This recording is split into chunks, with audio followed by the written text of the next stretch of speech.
إنما يخشى الله من عباده العلماء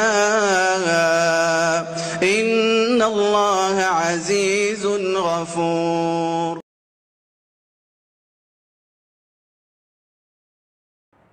اعوذ باللہ من الشیطان اللعین الرجیم. بسم اللہ الرحمن الرحیم. ناظرین کرام، چونکہ آج سوشل میڈیا کا زمانہ ہے، لہٰذا ایسے دور اور ایسے ماحول میں ہمارے نوجوانوں کو اور مومنین کو مختلف قسم کے شبہات کا شکوک کا شکار بنایا جا رہا ہے، عقائد کے اعتبار سے اور ہمارے معلم دین کے اعتبار سے، اور جو سب سے اہم مسئلہ ہے وہ اجتہاد اور تقلید کے عنوان سے. لہٰذا ہم اپنی مختصر سی گفتگو میں ان شبہات کو پیش کریں گے اور شبہات کے ساتھ ساتھ ان شبہات کے جوابات کو بھی پیش کریں گے. چونکہ یہ ہمارا پروگرام مختصر ہے، لہٰذا ایک اور دو دلیلوں کے ساتھ اپنی گفتگو کو تمام کریں گے. وہ جو مختلف قسم کے شبہات ہیں، مثلا کیا غیر معصوم کی تقلید جائز ہے؟ دوسرا شبہہ، کیا کسی معصوم نے تقلید کرنے کا حکم دیا ہے؟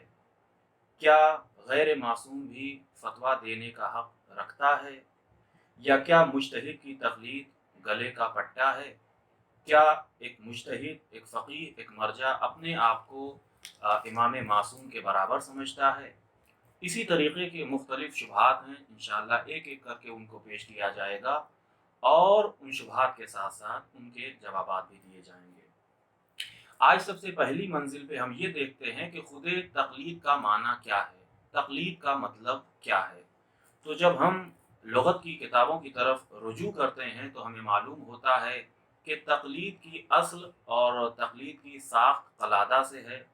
قلادہ کا معنی گلوبند اور ہار کے ہیں، اسی لیے کسی انسان کے گلے میں یا کسی کے گلے میں جو چیز حمائل کر دی جائے، جو چیز ڈال دی جائے، اسے قلادہ کہتے ہیں. القلادۃ ما جعل فی العنق. قلادہ اسے کہتے ہیں جو کسی بھی انسان، غیر انسان، حیوان، کسی کے بھی گلے میں ڈال دی جائے، اس کو قلادہ کہتے ہیں.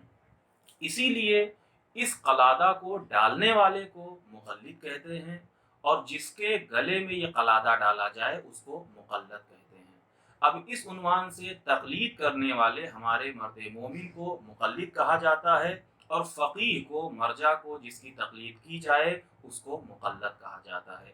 یہ مقلد اور مقلد کیوں کہا جاتا ہے؟ تو یہ یوں سمجھ لیجئے کہ یہ ایک قسم کا کنایہ ہے کہ یہ تقلید کرنے والا مومن اپنی ساری ذمہ داری اور ساری مسئولیت کو فقیہ کے گلے میں اور فقیہ کے ذمے پر ڈال دیتا ہے کہ ہم نے آپ کو فقیہ اور عالم سمجھ کر آپ کی تقلید کی، آپ کے فتوے کے اوپر ہم نے عمل کیا.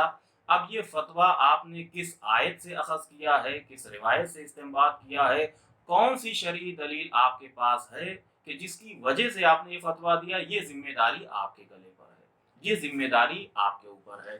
تو عزیزو، یہ معنی ہے تقلید کا. اسی لیے ہمارے فقہا اور ہمارے مراجع کرام جب تقلید کی تعریف کرتے ہیں تو وہ کہتے ہیں وَهُوَ الْعَمَلُ مُطَابِقًا لِفَتْوَى الْفَقِيهِ الْجَامِعِ لِلشَّرَائِطِ. جامع للشرائط، فقیہ کے فتوے کے اوپر عمل کرنے کا نام تقلید ہے. تو عزیزو، اس کا مطلب یہ ہے کہ ہم جو کسی فقیہ کے فتوے کے اوپر عمل کرتے ہیں تو وہ فتویٰ اس کی رائے نہیں ہوتا، بلکہ وہ فتویٰ قرآن مجید سے یا احادیث اہل بیت علیہ السلام سے یا سیرت معصومین سے اخذ کیا ہوا ایک نتیجہ ہے. دوسری بات یہ کہ جب ہم کسی فقیہ کی تقلید کرتے ہیں تو اس کا مطلب کسی طریقے کا جو ہے وہ گلے میں پٹا نہیں ہوتا، اس کا مطلب کسی طریقے کی جو ہے وہ غلامی نہیں ہوتی، کسی طریقے کی پیری و مریدی کا کوئی تصور نہیں ہے، بلکہ اس کا مطلب یہ ہے کہ اس فقیہ کے قول کے اوپر عمل کرنا کہ جو قرآن مجید کی آیتوں میں سمجھنے والا سب سے بہتر انسان ہے، حدیث معصومین کو سمجھنے والا سب سے بہتر انسان ہے، سیرت معصومین کو سمجھنے والا سب سے بہتر ہے، ایسے انسان کے قول کے اوپر عمل کرنے کو تقلید کہا جاتا ہے. وآخر دعوانا ان الحمد للہ رب العالمین.